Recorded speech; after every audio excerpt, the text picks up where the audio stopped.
Okay. Aurelio Montes, welcome to Iceland. Well, thank you so much. It's a privilege to be in this beautiful country.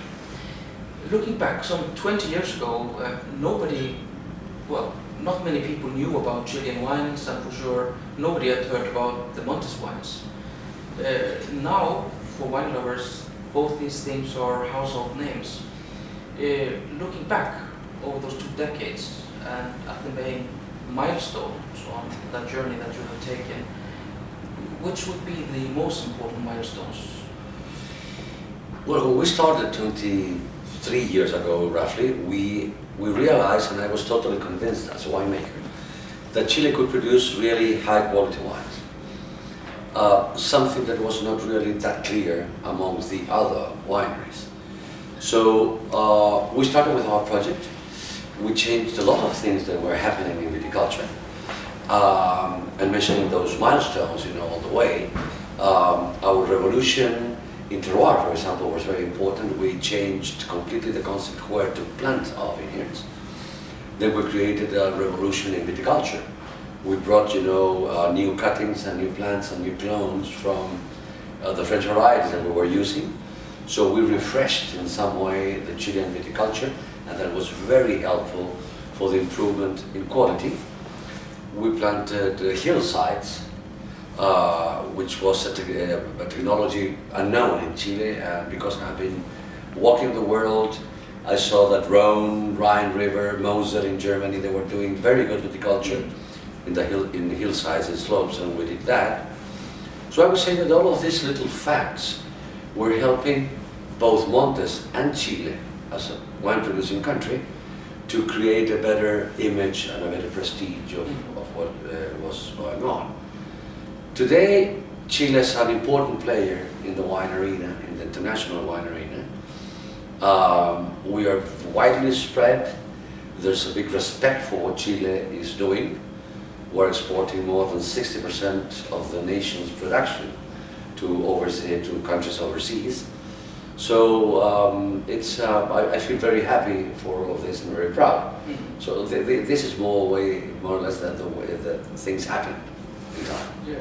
You mentioned that in the beginning your vision was to make a high quality Chilean wines, that you wanted to improve what Chilean winemakers were doing, to make Chile synonymous with quality. Have you achieved that goal yet?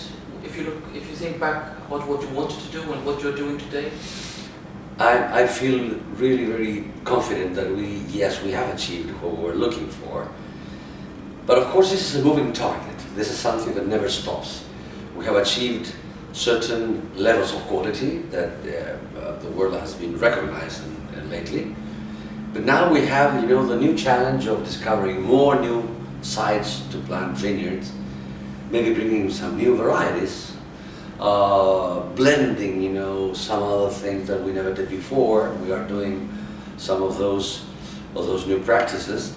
So yes, we have achieved what we wanted to, but we need to achieve much more in the future. One of your latest projects is called Outer Limits. What can one read into that? Is Chile reaching its limits of its viticultural possibilities? I'm very proud of the Chilean viticulture.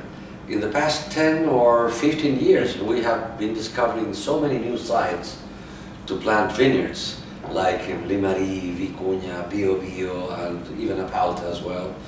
So if we were able to find new places, interesting new places, to plant vineyards in the past 10 or 15 years, I'm sure that Chile still has a long way to go. We are considered to be a new world country and kind of a young country in viticulture. So there are so many other places in Chile, being such a long geography, such a diverse geography. I think that the limits are not yet there. I think that we have crossed certain limits, but the line will move forward and then we'll have to cross another new limits in the near future. Mm-hmm. You mentioned one of those regions, which is Apalta, which some 10-12 years ago when we met first in Chile, was really, you were a pioneer there, and it was really, then that was where the outer limits of what people were doing in Chile. But now it's, one can say it's at the center, not only for the wines from Montes, but for That's correct. for the Chilean wine Yeah. industry in general. If you if you could talk a little bit about what you have learned about Apalta as a new region in those 10 years, and if maybe the Yeah. surprises it has brought you. Well, Apalta is an outstanding region. It's in the heart of our viticultural region area. It's in Colchagua Valley. It's a half-moon shaped valley facing the southwest. And we have learned that there are many things that are happening fantastically well, but some others don't, because nothing is perfect in life. So we have got real good Cabernets in certain spots of the hillside, not in all of them. We are achieving qualities of the Syrah far beyond what we expected, much more, much better. Cabernet as well. Cabernet is really giving outstanding quality out of that particular valley. Malbec is something relatively new that we're just planting, and we hope that we will have really very good results out of it. So being a new area is in the process of being discovered. And but we're extremely happy for what we have already achieved there. And again, new regions, new limits must be discovered. Now we have a new region in the north of the country that is called Sapallar, the cold area, that is giving us very interesting surprises. So will that be your next Apalta, or are you still looking for something else? I think that will be my next cold Apalta, because the real Apalta is meant to be a warmer region for red wines, you know, ripe, supple, nice tannins, fruity wines. Sapallar, it's a little bit my new Apalta. It's by the coast, so it's a cooler spot, and we're planting with amazing results. Pinot Noir, Sauvignon Blanc, Chardonnay. Maybe Rieslings are about to be something new there as well. So yes, it's a kind of a cold region comparable to Apalta in terms of quality. In terms of quality, Chilean winemakers and wine growers have been looking a lot, going a lot north-south, from warmer to southern regions. But I know that you, for example, you have also been looking at the east-west to use more the oceanic influence to temper the wines. What do you think the better possibilities are to achieve what you want to do? Well, I think that all of these alternatives are valid. Yeah.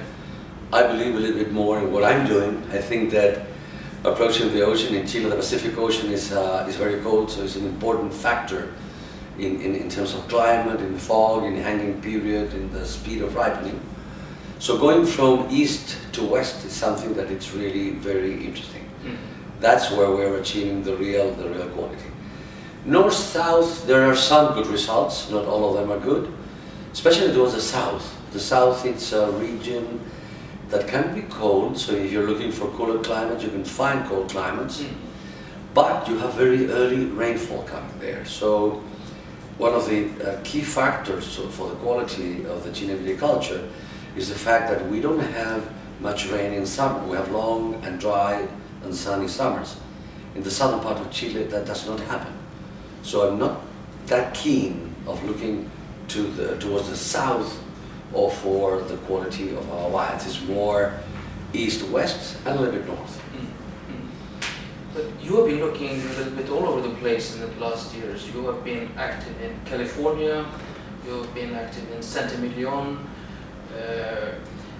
Will we see your name pop up in connection with any other exciting places in the next years? Well, we have to consolidate what we have. We are in Argentina, we are in the US in 3 different sites actually.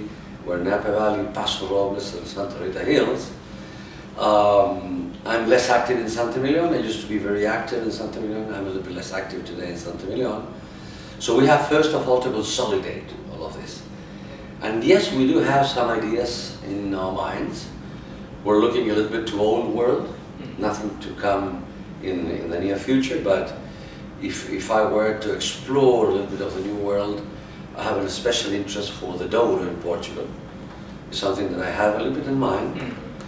In the US, maybe we have been doing certain things in Washington State, near the border of Canada. So there are some ideas, but I have them kind of frozen, waiting for the better time to trigger them. Mhm. But there might be a Montes Turega Nacional somewhere in the future. It could happen. It could happen. That will be something interesting. Yeah. If just finally we would look at Chile in general. For many consumers, Chile has been a price beater, good value, a source of fresh Sauvignon Blanc, fruity Cabernet Sauvignon. Where do you think the possibilities for Chile lie? Is it to continue down that path, or is it to do maybe more of what you have been doing in showing how Chile can also make superb, iconic wines? Well, I think that it's fair. What I'm doing, I think, is very valid, and we are a group of wineries trying to prove the world that we are able to produce really outstanding wines out of our terroirs.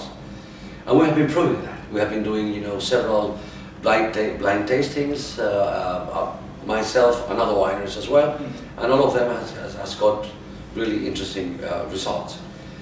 But I think that it's fair also to say that Chile is a supplier of outstanding value for money. Good wine, or relatively good wine, at very inexpensive places. So there's no good reason why it shouldn't be possible to cohabit both alternatives, to have outstanding wines, that the wine world should recognize as being really outstanding and amazing quality. And on the other hand, have inexpensive wines for younger people, for people that can't afford high-priced wines, for a daily basis use, for a picnic, for a group of young people having fun. And of course, the well-known countries in the world that produce wines, like France, they do have both alternatives. You can find very inexpensive French wines at reasonable qualities, and you can find the big names, the Lafite, that we should have both ends living together. Thank you very much. Well, thank you, Stein.